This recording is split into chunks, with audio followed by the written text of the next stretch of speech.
وبركاته.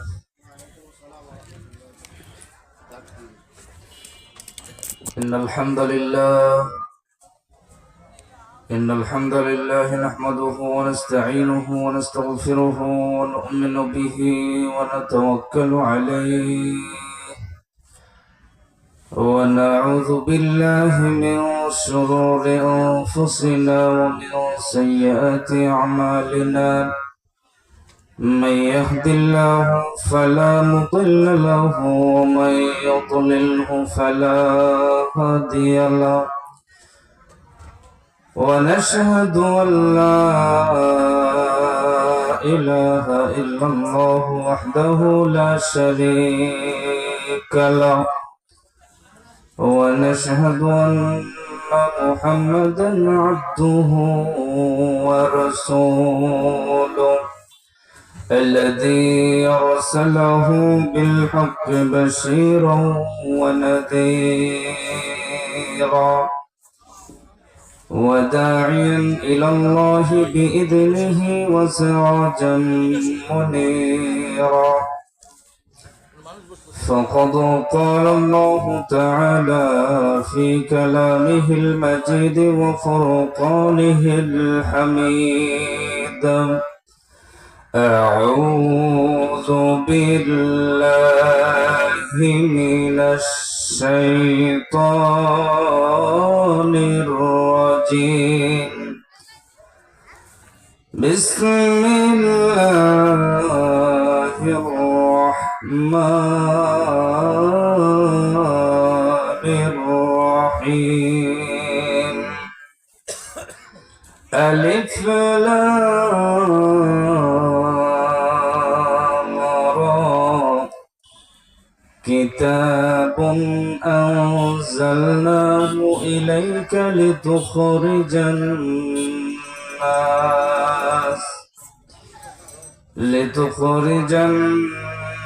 الناس من الظلمات إلى النور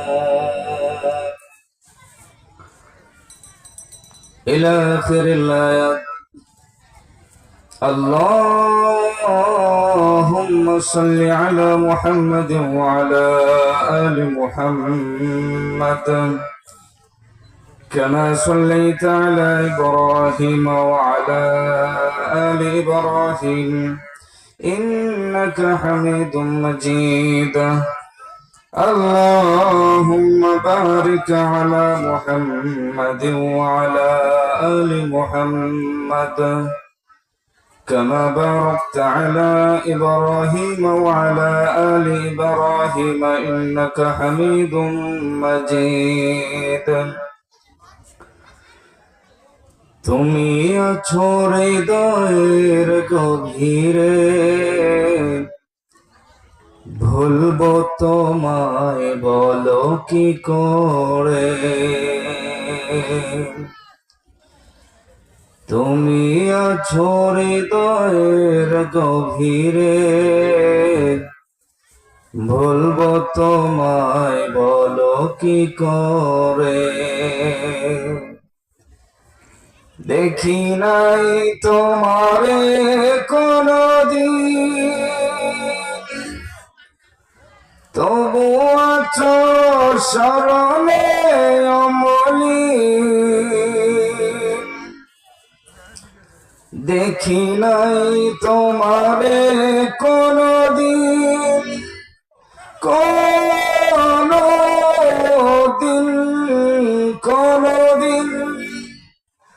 তবু আছো স্মরণে অমলিন। প্রেমের ভুবনে বিরহ ব্যথা,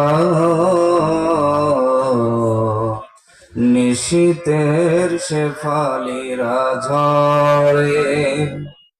তুমি আছো হৃদয়ের গভীরে,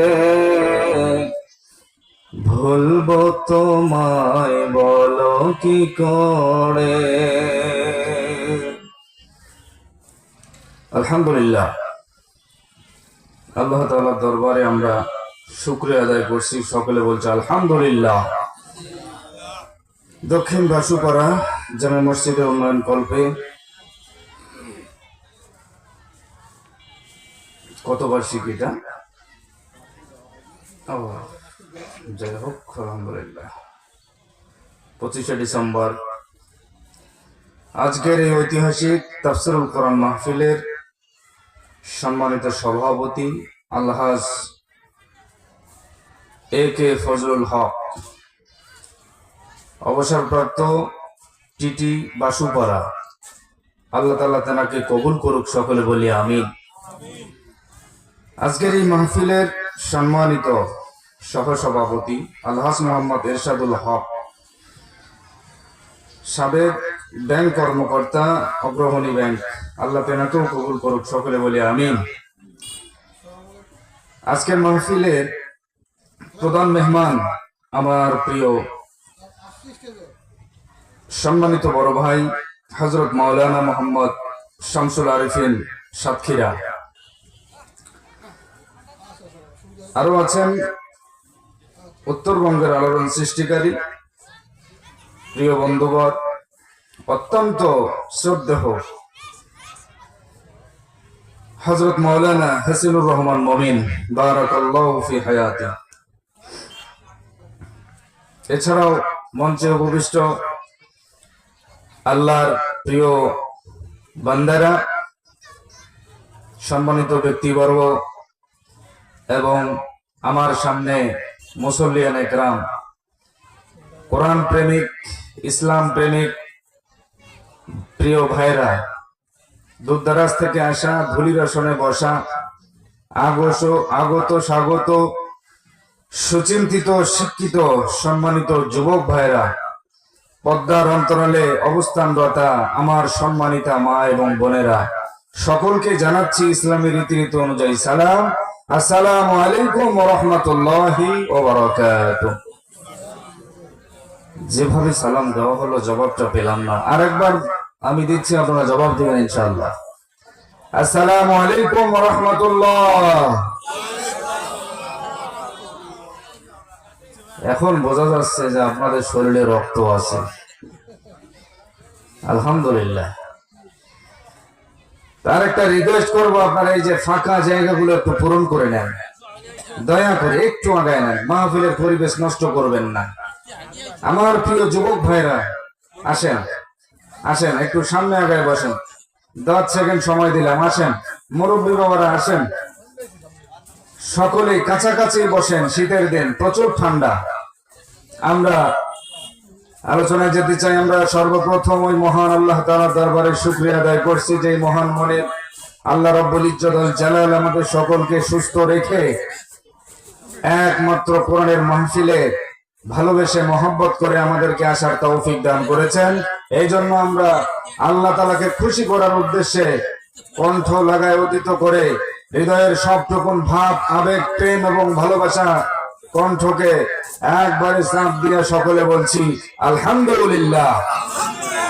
দরুদ সালাম প্রেরণ করি যেনাকে সৃষ্টি না করলে আসমান, জমিন, পাহাড়, পর্বত কোনো কিছুই সৃষ্টি করতেন না। মানবতার মহান মুক্তির দূত জনাব মুহাম্মদুর রাসূলুল্লাহ, সকলে বলছি সাল্লাল্লাহু আলাইহি ওয়াসাল্লাম। সম্মানিত দ্বীনি ভাইরা, আসলে বর্তমান বাংলাদেশের মানুষেরা কিন্তু সবাই অসুস্থ, ঠিক কিনা বলেন? আমরা সবাই অসুস্থ, ঠিক কিনা? সবাই আমরা অসুস্থ।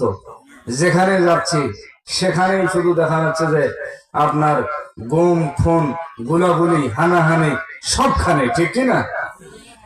এর সমাধান দিতে পারে একটি কিতাব, সেই কিতাবটির নাম হচ্ছে আল কোরআন। সেই কিতাবটির নাম কি? আরো যারা বলেন, নাম কি? আল কোরআন। আর সেই কোরআন থেকেই আমরা আজকে আলোচনা শুরু করতে চাই, যদি আপনাদের অনুমতি পাই। আসলে মূলত কোরআনুল কারীম নাজিল হয়েছে রান্নাঘর থেকে শুরু করে পার্লামেন্ট পর্যন্ত, যতগুলি আইন আছে, যতগুলি বিধান আছে, সব কিছু এই কোরআনের ভিতরে আল্লাহ তাআলা দিয়ে দিয়েছে। জোরে বলেন সুবহানাল্লাহ। আমরা আজকে যে কোরআন শুনতে এসেছি, এটি এমন একটি কিতাব, এই কিতাবের ভিতরে কোনো সন্দেহ নাই। যখন কোনো একটি লেখক একটি বই যখন তৈরি করে, ওখানে লিখে দেয় যে ভুল যদি হয়ে থাকে দয়া করে মাফ করবেন, এরকম একটা শব্দ লেখে কি লেখে না? যদি মনের ভুলে কোনো ভুল থেকে থাকে তাহলে মাফ করবে। আর এটি এমন একটি কিতাব, শুরুতেই দেওয়া আছে এর ভিতরে কোনো সন্দেহ নাই। তাহলে এই কিতাবের আইন, এই কিতাবের নিয়ম কানুন আমাদের মানার দরকার আছে না নাই? আপনারা বলেন, এই দেশটা স্বাধীন হওয়ার কতদিন হলো? 54 বছর। জোরে বলেন, কত বছর? এই 54 বছরে শত শত হাজার হাজার মা বোন নির্যাতিত হয়েছে কি হয়নি? অনেক মেয়ে ইফটিজিং এর শিকার হয়েছে কি হয়নি? কথা বলেন না কেন আপনারা? এরপরে অন্যায় ভাবে জমির আইন ঠেলে নাই মানুষ, এরকম মানুষ আছে না নাই? ঠেলে নাই আপনাদের এদিকে। আমাদের ভাষায় আমরা বলি যে আইল ঠেলা। হ্যাঁ, আইল ঠেলা, ঠিক কিনা? ভাষার ভিতরেও পার্থক্য কিন্তু আছে। আপনি নোয়াখালীতে যখন যাবেন, নোয়াখালীর ভাষা আলাদা। আমাদের রংপুর বিভাগে যখন আপনি থাকবেন, রংপুর বিভাগের ভাষা আলাদা, ঠিক কিনা বলেন? রংপুরের লোক নোয়াখালীতে যে যদি বলে যে আমারে, মানে নোয়াখালীর লোক রংপুরে এসে যদি বলে একটা কাঁচামালের দোকানদার, আলু বেগুন সিম পটল ইত্যাদি দোকানদার, কি বলেন আপনারা? কাঁচামাল। এই দোকানদারকে জিজ্ঞেস করে যদি বলে আচ্ছা ভাই আমারে 10 টাকা বা 20 টাকার হেহে দাও, আপনারা কি চিনবেন বাবা? জোরে বলে, চিনবেন? চিনবেন না। হেহে শব্দের অর্থ হচ্ছে পেঁপে। হেহে শব্দের অর্থ কি? পেঁপে। নোয়াখালীর মানুষ যদি হেহে পেঁপে কয়, আমাদের রংপুরের ভাষায় কি আমরা দেখা যাচ্ছে দেখি, আমরা যদি হেহে বলি আমরা চিনা পাবো? চিনা পাবো। নোয়াখালীর ভাষা, রংপুরের ভাষা, পার্থক্য আছে না নাই? অনেক অনেক পার্থক্য আছে। আল্লাহ পাক রব্বুল আলামিন এই কিতাবটা নাজিল করেছেন মানুষের হেদায়েতের জন্য। এই কিতাবটা আল্লাহ তাআলা নাজিল করেছেন মানুষের হেদায়েতের জন্য। সমস্ত নিয়ম কানুন এই কিতাবের ভিতরে দেওয়া আছে না নাই বলেন? আছে। কাম টু মাই পয়েন্ট, আমি যে কথা বলতেছিলাম যে এই 54 বছর দেশটা স্বাধীন হবার হলো, আজও কি বাংলাদেশের জাতীয় মসজিদের নামটা চাচা বলেন তো একটু? বাংলাদেশের জাতীয় মসজিদের নামটি ঢাকা শহরের বুকে আলহামদুলিল্লাহ বাইতুল মুকাররম।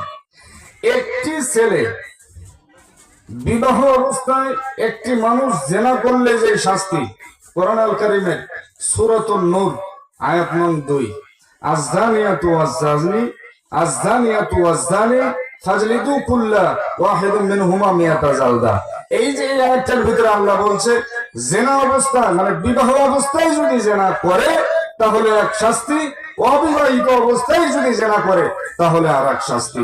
এরপরে আরেকটা সূরার ভিতরে আল্লাহ বলছে ওয়াস-সারিকু ওয়াস-সারিকাতু ফাকতউ আইদিয়াহুমা জাযাআন বিমা কাসাবা নাকালাম মিনাল্লাহ। এই আয়াতে আল্লাহ বলছে যদি কেউ চুরি করে তাহলে তার হাতটা কেটে দাও। আচ্ছা বলেন, এই 54 বছরে কোন একজন সরকার কি এই আইনটা করেছে? কথা বলেন না কেন আপনারা? এই আইনটা কেউ করেছে? পার্লামেন্টে কোরআনের আইনটা কি বাস্তবায়ন হয়েছে? আল্লাহ যে বলছে ওয়াস-সাবিকু ওয়াস-সাবিকাতু ফাকতউ আইদিয়াহুমা, যারা চুরি করবে তার হাতটা কেটে দাও। এরকম ভাবে একটি একটি করে হাত কেটে বাংলাদেশের যত প্রিন্ট মিডিয়া আছে এই সমস্ত প্রিন্ট মিডিয়া গুলোকে দেখা যাচ্ছে ওপেন করে দিয়া বাইতুল মুকাররমের সামনে একটার যদি হাত কাটা হয়, আল্লাহর কসম করে বলছি ওই ব্যক্তিটার জীবনও চুরি করবে না, ওর 14 গোষ্ঠী চুরি করবে না। যারা বলেন ঠিক কিনা?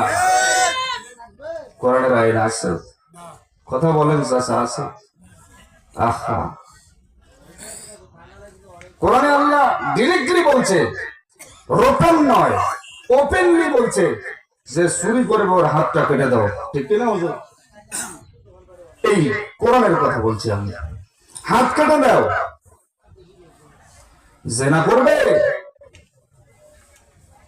তারও বিচার করো। আফসোস লাগে, একটুও দেখা যাচ্ছে যে একটা জিনিসও বাস্তবায়ন হলো না। তাহলে অথচ বাংলাদেশে কত মানুষ আমরা বসবাস করি, করি কি করি না? আহা, সোনালী ধানের শীষে জিয়া তুমি আসো মিশে, সেই দলের লোক বাংলাদেশে বসবাস করে না? নাই? কথা বলেন না কেন? করে না? কথা বলেন না কেন? করে না? কে বলেছে মুজিব নাই, মুজিব ছাড়া বাংলা নাই? সেই দলের লোক বাংলাদেশে বসবাস করে না? নাই? আহা, 68,000 গ্রাম বাংলায় হুসাইন মোহাম্মদের সাথ মামুন, সেই দলের লোক বাংলাদেশে আছে না? নাই? নেতা নয় নীতি চাই, পীর সাহেব চর্ম নাই, সে দলের লোক আছে না? নাই? আল্লাহর আইন চাই, সৎ পথের বিচার চাই, সেই দলের লোক আছে না? নাই? কত দলীয় লোক আছে। আহা, এক একজন 16 বছর, 17 বছর, 5 বছর, 7 বছর কইরা চালাইলো, কিন্তু পার্লামেন্টে কোরআনের আইন বাস্তবায়ন কেউ করলো না। আফসোস লাগে, আফসোস লাগে একান্ত আপনজনেরা। আমি এই কথাগুলো বলতেছি কারণ হলো, আমি আজকে আপনাদের সামনে যে আয়াতটা তেলাওয়াত করেছি, আল্লাহ পাক রব্বুল আলামিন এই আয়াতের ভিতরে এমন একটি ইনফরমেশন দিয়েছেন বান্দার বুঝার জন্য।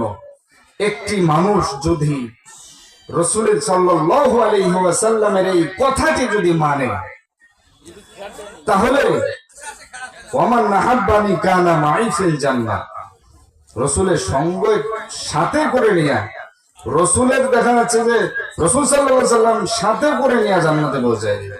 সুবহানাল্লাহ বললেন না? আল্লাহ রাব্বুল আলামিন কোরআন আল কারীমে বলেন, আলিফ লাম রা কিতাবুন আনজালনাহু ইলাইকা লিতুখরিজান নাসা মিনাল যুলুমাতি ইলান নূর। আল্লাহু আকবার বলে। আল্লাহ রাব্বুল আলামিন ডাক বলছেন, ও নবী, আপনি আপনার উম্মতদেরকে যারা অন্ধকার পথে আছে, যারা অন্ধকার পথে আছে অর্থাৎ গুনাহের কাজে নিমজ্জিত থাকে, যারা অন্ধকার পথে আছে তাদেরকে আলোর পথে নিয়ে আসেন। সুবহানাল্লাহ বলেন। এই যে আজকে আপনারা কোরআনের মাহফিলে বসেছেন, এটা হলো আলোর পথ। সুতরাং এটাই হলো ডান পথ, এটাই হলো ডান রাস্তা, এটাই হলো সহজ রাস্তা। আল্লাহু আকবার। অথচ অসংখ্য অগণিত মানুষ আজকে রাস্তায় ঘোরাফেরা করে, ঠিক কিনা বলেন? একটি মাহফিলে 3 ধরনের মানুষ এখানে আছে। জোরে বলেন, কয় ধরনের? 3 ধরনের মানুষ আছে। এক ধরনের মানুষ তাফসীর মাহফিলে এসে শুরু থেকে নিয়ে শেষ পর্যন্ত থাকে। আল্লাহু আকবার। আর এক ধরনের মানুষ, ওরা সারা রাস্তায় ঘুরে বেড়ায়, মোটর সাইকেল নিয়ে ঘুরে বেড়ায়, আছে না নাই? আর নাম্বার 3, আর এক ধরনের মানুষ হলো অল্প একটু আশ্রয় না বাড়ি চলে যায়, এরকম মানুষ আছে না নাই? আপনাদের দক্ষিণ বাসুপাড়ায় মনে হয় নাই? আছে না? আহা, মানুষ বোঝে না। এত বড় একটা মাহফিলের আয়োজন করা হয়েছে, মানুষগুলো শুধু ঘুরে বেড়াচ্ছে। কি হলো? কি হলো? কি মানুষ বোঝে না। এটাই হলো অন্ধকারের পথ, যেটা মানুষ বোঝে না। এই আলোর পথটা না বুঝে কোরআনের মাহফিলে না এসে ঘুরেফেরা করে, এটা অন্ধকার পথ। জোরে বলুন, কি পথ? অন্ধকার পথ। আর যারাই অন্ধকার পথে আছে, এই অন্ধকার পথে থেকে, এই অন্ধকার পথ থেকে আলোর পথে আনার জন্য আল্লাহ পাক রব্বুল আলামিন নবীকে আদেশ করেছে, নবী হে, যারা অন্ধকার পথে আছে তাদেরকে আলোর পথে নিয়ে আসেন। সুবহানাল্লাহ বলেন। আল্লাহর নবী মক্কায় 13টি বছর নির্যাতিত হলেন, নিষ্পেষিত হলেন, নিগৃহীত হলেন। এই 13টি বছর বিশ্ব নবী সাল্লাল্লাহু আলাইহি ওয়াসাল্লাম এই 13 বছর নির্যাতিত হওয়ার পরে মদিনায় চলে গেলেন। যেদিন মদিনায় রওনা দেবে, সাহাবীদেরকে ডাক দিয়া বলতেছে, আমার সাহাবীরা, আজকে আমার প্রাণের মাতৃভূমি মক্কা ছেড়ে আমি চলে যাচ্ছি। তোমরা আফসোস করো না, মন খারাপ করো না, আমি মদিনায় গিয়ে ইসলাম প্রচার করব। সুবহানাল্লাহ। খেয়ে না খেয়ে দিন প্রচারের কাজে নিজেকে দিয়েছ বিলিয়ে। আল্লাহু আকবার। তায়েফের কাফেরেরা চিনল না সে আলো, দুষ্ট ছেলেদের পিছু দিল লেলিয়ে। হে রাসূল, তোমাকে ভুলি আমি কেমন করে, হাজারো ব্যথা বেদনার পরে। ফিরে আসনি তুমি আপন ঘরে, দিনের আলো তুমি ছড়িয়ে দিতে। ছেড়ে গেলে মক্কা, ছেড়ে গেলে মদিনা, মক্কা ছেড়ে, ঠিক না? আমাদের নবীজি মদিনায় চলে গেলেন। মদিনায় গিয়ে ইসলামী স্টেট কায়েম করলেন। আল্লাহ পাক রব্বুল আলামিন হেলফুল ফুজুল সংগঠন তৈরি করার তৌফিক দিলেন নবীজিকে। এরপরে ওইখানে গিয়া ইসলামী স্টেট কায়েম হয়ে গেল। আল্লাহ রাব্বুল আলামিন কোরআনুল কারীমে সুন্দর করে নাযিল করে বললেন, ইন্নাদ-দীনা ইনদাল্লাহিল ইসলাম। আল্লাহু আকবার। আল্লাহ রাব্বুল আলামিন বলছেন, মনোনীত ধর্ম হচ্ছে ইসলাম, সর্বশ্রেষ্ঠ ধর্ম হবে ইসলাম। সন্দেহ আছে নাকি বলেন? এই সর্বশ্রেষ্ঠ ধর্ম ইসলাম। মক্কায় নির্যাতিত হওয়ার পরে মদিনায় চলে গেলেন। মদিনায় যায় হিলফুল ফজল সংগঠন তৈরি করে ফেললেন। এরপরে আল্লাহ রাব্বুল আলামিন আয়াত নাযিল করতেছে। এরপরে আল্লাহ পাক রব্বুল আলামিন বললেন, আল-ইয়াওমা আকমালতু লাকুম দীনাকুম ওয়া আতমামতু আলাইকুম নি'মাতি ওয়া রাদিতু লাকুমুল ইসলাম দীনা। আল্লাহু আকবার। আল্লাহ রাব্বুল আলামিন বলেছেন, আমি দ্বীনকে পূর্ণাঙ্গ করে দিলাম, পরিপূর্ণ করে দিলাম। বিশ্ব নবীজি তার যতটুকু চেষ্টা মক্কায় চালিয়েছেন, এরপরে মদিনায় চলে গেলেন। মদিনায় যাওয়ার পরেও চেষ্টা চলছে। মানজাদা ওয়াজাদা, যে চেষ্টা করে সে পায়। জোরে বলুন ঠিক কিনা? বিশ্ব নবী চেষ্টা করে গেছে। যারা অন্ধকার পথে আছে তাদেরকে আলোর পথে নিয়ে আসার জন্য চেষ্টা করেছে।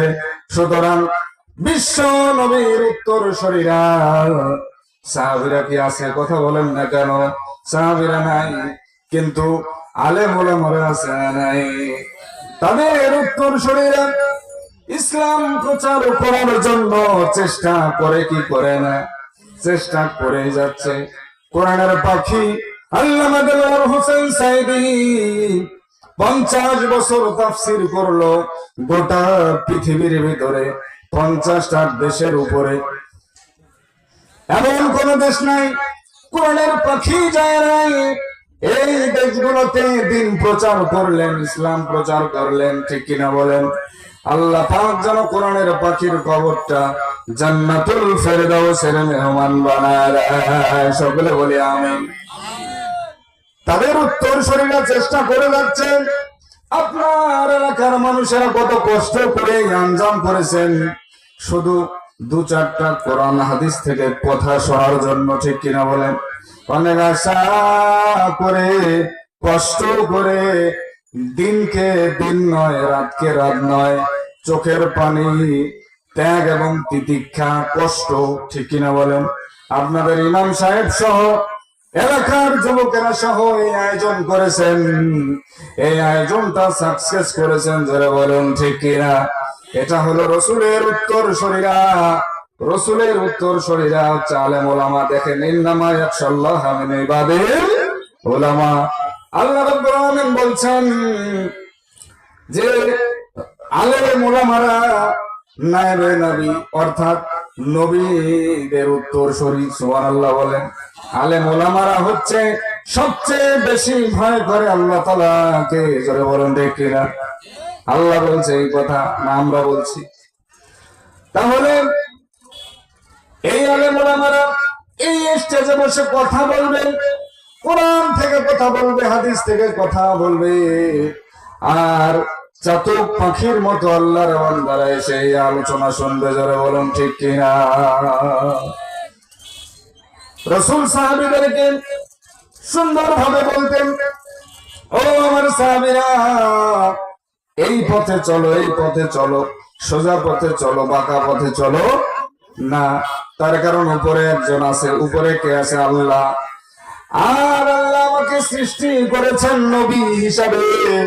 আমার যেটা কাজ আমি করে গেলাম, আমার যেটা দেওয়ার, যেটা পরিশ্রম করার, আমার যেটা দোয়া করার, আমার যেটা চেষ্টা করার আমি করে গেলাম, বাকিটা সব হচ্ছে তোমাদের। সুবহানাল্লাহ বলেন। নবীজি যখন চলে গেলেন, নবীজির সমস্ত চেষ্টাকে উপেক্ষা করে, নবীজির সমস্ত চেষ্টা যখন দেখা যাচ্ছে যে বিফলে গেছে, অনেক সময় নবীর কথাও সাহাবীরা দেখা যাচ্ছে যে কাফেররা শোনে নাই, এরকম আছে না নাই?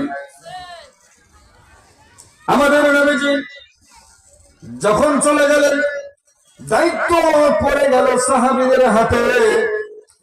এক এক করে সাহাবীরা খেলাফতের দায়িত্ব পালন করা শুরু করলেন।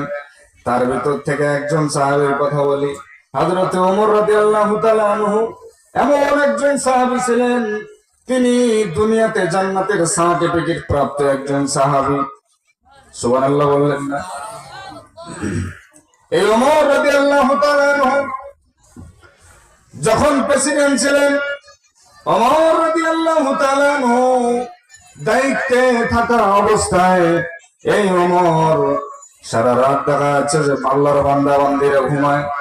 রাত যখন গভীর হয়ে যায়, স্ত্রীর হক আদায় করার পর এই ওমর রাদিয়াল্লাহু তাআলা আনহু এলাকার মানুষদের খোঁজ খবর নেয়। সুবহানাল্লাহ বলেন। হঠাৎ করে দেখতে পায় এক জায়গা থেকে আগুন টিপ টিপ করে জ্বলতেছে। আর এই আগুন জ্বলার কারণে ওমরের চোখটা পড়ে গেল। এরপরে একজন মহিলা, সাধারণ একজন মানুষ, সাধারণ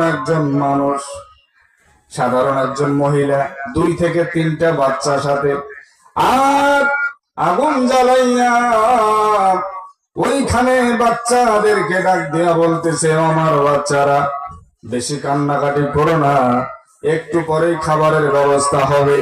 ওই একটু একটু করে 2 দিন 3 দিন চলে যায়, তবুও কোনো ব্যবস্থা হয় না। একদিন ওমর গভীর রজনীতে রাস্তা দিয়ে যায়, হঠাৎ করে এটা চোখের ভিতরে পড়ে গেল। ওমর রাদিয়াল্লাহু তাআলা আনহু গিয়া দেখলেন যে এই অবস্থা। এরপরে ওই মহিলা ডাক দিয়া বলতেছে যে, তুমি কে? ওমর রাদিয়াল্লাহু তাআলা আনহু কোনো পরিচয় দিলেন না, কোনো পরিচয় দেওয়া নাই, কোনো কথাবার্তা নাই। মহিলা ডাক দিয়া বলতেছে, এখন নাকি ওমর নামে একটা প্রেসিডেন্ট আছে, তিনি নাকি বর্তমান খেলাফতের দায়িত্ব পেয়েছে। আমি 2 থেকে 3 দিন ধরে অনাহারে আছি। আমি 2-3 দিন যাবত আমার সন্তানদেরকে আমি কোনো কিছুই খাওয়াইতে পারি না। আমার খাবার নাই, শুধু পানিগুলো টক টক করে জ্বলে, শুধু পানি উঠলায়, কিন্তু খাবার নাই। এরপরে ওমর রাদিয়াল্লাহু তাআলা আনহু খাবার নিয়ে আসলেন। নিয়ে আসার পরে ওই মহিলাকে দিলেন যে, মহিলা এই নাও খাবার। এরপরে মহিলা বলতেছে, আমার মনে হয় আমার এই কথাটা স্বয়ং আল্লাহ মনে হয় শুনেছে। আর কালকেই আমার বাচ্চারা না খেয়ে আছে, আজকেই দেখতেছি খাবারের ব্যবস্থা। এরপরে ওমর রাদিয়াল্লাহু তাআলা আনহু মহিলার ডাক দিয়ে বলতেছে, মহিলা চিন্তা করো না, আল্লাহ উপরে আছেন, তোমরা নিচে, আর খেলাফতের দায়িত্ব আছে ওমরের হাতে। কোনো টেনশন নাই, তোমার খাবারের ব্যবস্থা আল্লাহ দিয়ে দিবে। আল্লাহু খায়রুর রাযিকিন। আল্লাহু আকবার। রিজকের মালিক হচ্ছেন আল্লাহ। সুবহানাল্লাহ। রিজকের মালিক কে? আল্লাহ। সমুদ্রের ভিতরে দেখবেন অসংখ্য অগণিত পানি, আর ওই পানির ভিতরে দেখবেন ছোট্ট ছোট্ট পিপিলিকার মতো অসংখ্য অগণিত হাজার হাজার মাছ, হাজার হাজার মাছ। ওই হাজার হাজার মাছগুলো, তাদের থেকে তিমি মাছ, বিশাল বড় বড় মাছ। সাগরে কি আপনার এলাকার চেয়ারম্যান খাবার দেয়? চাচা, খাবার দেয় নাকি? কথা বলেন না কেন? খাবার দেয়? সাগরে কোনো খাবার দেয় না। আপনার বাড়ির পাশে যেই চোরা আছে, বড় বড় দিঘি আছে, একটা হচ্ছে মালিকানা, অর্থাৎ আপনি নিজেই ছাড়েন, ওইটা নয় দোলা বাড়ি।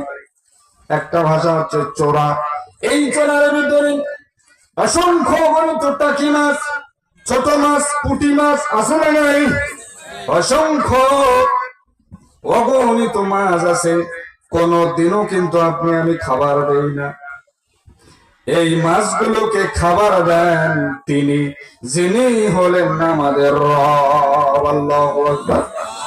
সেই রবকে ভয় করার দরকার আছে না নাই? জোরে বলেন, দরকার আছে নাই? যাদের হৃদয়ে আছে আল্লাহর ভয়, তারা কবু পর ভুলে যায় না। যাদের হৃদয়ে আছে আল্লাহর ভয়, তারা কবু পর ভুলে যায় না। আল্লাহর প্রেম ছাড়া এই দুনিয়ায় কারো কাছে কোনো কিছু চায় না। ঠিক না? রাতের আধারে যারা সিজদাতে রয়, দু চোখের অশ্রুতে নদী যেন বয়। ঠিক না? রাতের আধারে যারা সিজদাতে রয়, দু চোখের অশ্রুতে নদী যেন বয়। চলনার হাতছানি যতই আসুক, পিছনে ফিরেও সে তাকায় না। যাদের হৃদয়ে আছে আল্লাহর ভয়, তারা কবু পথ ভুলে যায় না। ঠিক কিনা বলে? হেরার আলোতে যার হৃদয় রঙিন, হাতে আলো কোরআনের দীপ্ত সঙ্গীত। সত্যের পথে যারা নিবেদিত প্রাণ, পিছনে ফিরেও সে তাকায় না। লিল্লাহি তাকবীর। তাহলে আল্লাহ পাক রব্বুল আলামিন রিজকের মালিক। ঠিক কিনা বলেন? কে খাওয়ায়? আল্লাহ খাওয়ায়। আমার বাসা ডোমার, কৃষি ফার্মের পাশে। সেই ডোমার থেকে এসেছি এখানে। আল্লাহ আমার রিজিক এখানে রেখেছে। ঠিক কিনা ভাই? আমাকে আপনাকে খাওয়াইতে আল্লাহ, মানুষের ওসিলা। একদিন সুলাইমান আলাইহিস সালাতু ওয়াস সালাম আল্লাহকে বলতেছে, আল্লাহ তোমার একটা কথা বলি। যে আচ্ছা বলেন। যে আচ্ছা, আমার বাতাস দেখা যাচ্ছে আমার আয়ত্তে আছে। সুলাইমান নবীর কথা। আমার দিকে মনোযোগ আছে আপনাদের? চাচা আছে নি? মনোযোগ আছে? আহা। সুলাইমান আলাইহিস সালাম আল্লাহরে বললেন, আল্লাহ বলছে আচ্ছা ঠিক আছে, তুমি একবেলা যেহেতু খাওয়াইবা, পারমিশন দিয়ে দিলাম, ওকে। নবী সুলাইমান আলাইহিস সালাম আল্লাহ যখন পারমিশন দিলেন, সাগরের পার, আর এই সাগরের পারে জিনদেরকে আদেশ করলেন। জিনদেরকে গিয়ে বললেন যে তোমরা খাবারের আঞ্জাম করো। কতটুক জায়গা? সেটা হচ্ছে 40 কিলোমিটার দূরত্ব পর্যন্ত। এখান থেকে নিয়ে 40 কিলো, এত দূর পর্যন্ত যেন খাবারের একটা আঞ্জাম থাকে, ইত্যাদি ইত্যাদি খাবার, যে যেটা খাবার খায়। আল্লাহু আকবার। সাগরের পারে জিনেরা সেই রান্না বান্না শুরু করে দিচ্ছে, সব আয়োজন ক্লিয়ার। আজকে যেমন আপনারা মাহফিলের পরে মনে তবারকের ব্যবস্থা করেছেন, শুনলাম আমি, আলহামদুলিল্লাহ। তো ঠিক এরকম ভাবে একটা রান্না বান্নার ব্যাপার স্যাপার থাকে কি থাকে না, জোরে বলে। এরকম ভাবে 40 কিলোমিটার দূরত্ব একটা জায়গায় খাবারের ব্যবস্থা শুরু করলেন। রান্না বান্না ওকে সব ক্লিয়ার। বিশাল বড় একটা তিমি মাছ এসে বলতেছে, নবী সুলাইমান, আমারে প্রচুর খিদা লেগেছে, আমারে কিছু খাবার দাও। আল্লাহু আকবার, আমারে কিছু খাবার দাও। ওকে। তিমি মাছ যখন হা করে আসে, একবারে যখন মুখটা মেলাম করে রাখছে, সমস্ত খাবার তিমি মাছ খেয়ে ফেলছে, সমস্ত খাবার তিমি মাছ খেয়ে ফেলছে, আর কোনো খাবার নাই। আল্লাহ ডাক দিয়ে বলতেছে, সুলাইমান, তুমি একবেলা খাওয়াইলা? বলতেছে, আল্লাহ, ও আল্লাহ, এতগুলো রান্না করলাম, এই 3 মাস সব শেষ করে ফেললো, আপনি গোটা পৃথিবীর মানুষদেরকে আপনি কিভাবে খাওয়ান? আল্লাহু আকবার। আহা, রিজকের মালিক হচ্ছেন আল্লাহ, এর ভিতরে কোনো সন্দেহ আছে? সন্দেহ নেই। আল্লাহু আকবার। রাসূল সাল্লাল্লাহু আলাইহি সাল্লাম, আমি যেটা বলছিলাম সেখানে আমি যাই। রাসূল সাল্লাল্লাহু আলাইহি সাল্লাম চলে গেছেন, রাসূলের সাহাবীরা সৎ কাজ, ভালো কাজ, আলোর পথ, ডান দিক বাম দিক, পার্থক্য আছে না নাই? সত্য মিথ্যা পার্থক্য আছে না নাই? সত্য কথা মিথ্যা কথা পার্থক্য আছে না নাই? সৎ কাজ ভালো কাজ পার্থক্য আছে না নাই? এইটা ডান হাত, এইটা বাম হাত, পার্থক্য আছে না নাই? এই জিনিসটা আপনারা বুঝে নিবেন। আল্লাহ বলছে যে দুটো রাস্তা তোমাদের মাঝে, একটা হলো ডান রাস্তা, একটা ডান দিক, একটা বাম দিক। যদি ডান দিকে যাও, ওটা হচ্ছে আলোর পথ। সুবহানাল্লাহ, লিল্লাহি তাকবীর, আর লিল্লাহি তাকবীর, লিল্লাহি তাকবীর। হাসিবুর রহমান মুমিন ভাইয়ের আগমন, আল্লাহ ভাইকে কবুল করুক, সকলে বলে আমিন। আর একটা জোরে তাকবীর দেন, লিল্লাহি তাকবীর, আর জোরে লিল্লাহি তাকবীর। হাসিবুর রহমান মুমিন ভাইয়ের আগমন, আল্লাহ কবুল করুক, সকলে বলে আমিন। কাম টু মাই পয়েন্ট, আমি যেটা বলছিলাম, রাসূল সাল্লাল্লাহু আলাইহি সাল্লাম যেই পথটা আমাদেরকে দেখাইছেন, ওই পথে আমাদের চলার দরকার আছে না নাই? রাসূল যেই আলোর পথ, সহজ পথ যেটা দেখাইছে, ওই পথে আমরা যদি না হাঁটি, কাল কিয়ামতের ময়দানে রাসূল কি আমাকে আপনাকে শাফায়াত করবে? জোরে বলেন না কেন, শাফায়াত করবে? করবে না। যদি আপনি চিন্তা করেন যে এখন আমার বয়স হচ্ছে 40, যে আচ্ছা যখন আমার বয়স 50+ হয়ে যাবে তখন আমি নামাজ পড়ব, এরকম মানুষ আছে না? 50 বছর হয়ে গেলে চলে গেল চাচা মিয়া 3 দিনের তবলিগে, সারা জীবন দেখা যাচ্ছে যে ইচ্ছা মতো বেড়াইলো, 50 বছরও এক ওয়াক্ত নামাজও পড়ে নাই। গুন্ডামি, সন্ত্রাসী, মারামারি, কাটাকাটি, হানাহানি আছে না নাই? চাচা মিয়া 50 বছরে, ওই সময় যদি তওবাটা আল্লাহ কবুল করে তাহলে সে সাচ্চা মুসলমান। সুবহানাল্লাহ। কারণ হলো আল্লাহ বলছে কোরআনে, কুল ইয়া ইবাদিয়াল্লাযীনা আসরাফু আলা আনফুসিহিম লা তাকনাতু মির রাহমাতিল্লাহ ইন্নাল্লাহা ইয়াগফিরুয যুনুবা জামিআ ইন্নাহু হুয়াল গফুরুর রহিম। আল্লাহ বলছে, তোমরা যারা অন্যায় করছো, গুনাহের কাজ করছো, মানুষের কষ্ট দিছো, মানুষের জমির আইল ফেলছো, শয়তানি কইরা দেখা যাচ্ছে যে নিজের দেখা যাচ্ছে যে ভাইয়ের মেয়ের বিয়ে ভাঙছো, এরপরে পুকুর যেখানে 1 বিঘা দরকার সেখানে 1.5 বিঘা ভাঙ্গা দিছো, সব কিছু ওকে করে দিস। সবকিছু কি করছো? সব ভাঙ্গা চুরা দেখা যাচ্ছে যে সব কিছু করছো, জেনা করছো, বেবিচার করছো, ইফটিজিং করছো, সব কিছু করছো। তোমরা তাওবা করো। তাওবা করলে ইন্নাহু হুয়াল গফুরুর রহিম। তোমরা আল্লাহর কাছে আত্মসমর্পণ যদি করো, আল্লাহকে যদি বলো, আল্লাহ আমি গুনাহের কাজ করেছি, তুমি আমারে ক্ষমা করে দাও।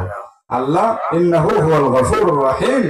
আল্লাহ বলল, যাও বান্দা, তোমারে ক্ষমা করে দিলাম। সুবহানাল্লাহ। সুতরাং আপনাকে আমাকে, আমি এতক্ষণ ধরে যে কথাটা বুঝাচ্ছিলাম যে কোরআন পারে যারা অন্ধকার পথে আছে তারা আলোর পথে যেন ফিরে আসে, এটা কোরআনেই একমাত্র পারে। ঠিক কিনা বলেন? আমি 1-2 মিনিট একটি সঙ্গীত বলে নেমে যাবো ইনশাআল্লাহ। জি ইনশাআল্লাহ। নেক্সট টাইম ইনশাআল্লাহ কথা হবে। আমার প্রিয় ভাই আছেন, ইনশাআল্লাহ কথা বলবে। আপনারা এই যে ফাঁকা জায়গাগুলো একটু পূরণ করে নেবেন। আর এতক্ষণ যাবত আমি কথা বললাম, কথা বলার ভিতরে যদি ভুল ত্রুটি করে থাকি, আল্লাহর রাস্তে ইনশাআল্লাহ ক্ষমার দৃষ্টিতে দেখবেন তো। আর আমার জন্য দোয়া করবেন। আমি শারীরিকভাবে একটু অসুস্থ আছি, আমার জন্য একটু খাস করে দোয়া করবেন। আল্লাহ যেন আমাকে পরিপূর্ণভাবে সুস্থ দান করেন। সকলে বলি আমিন। ওয়া মা তাওফীক ইল্লা বিল্লাহ। আসসালামু আলাইকুম ওয়া রাহমাতুল্লাহি ওয়া বারাকাতুহু। আবারো কোনো মাহফিলে কোরআনের মঞ্চে দেখা হবে ইনশাআল্লাহ।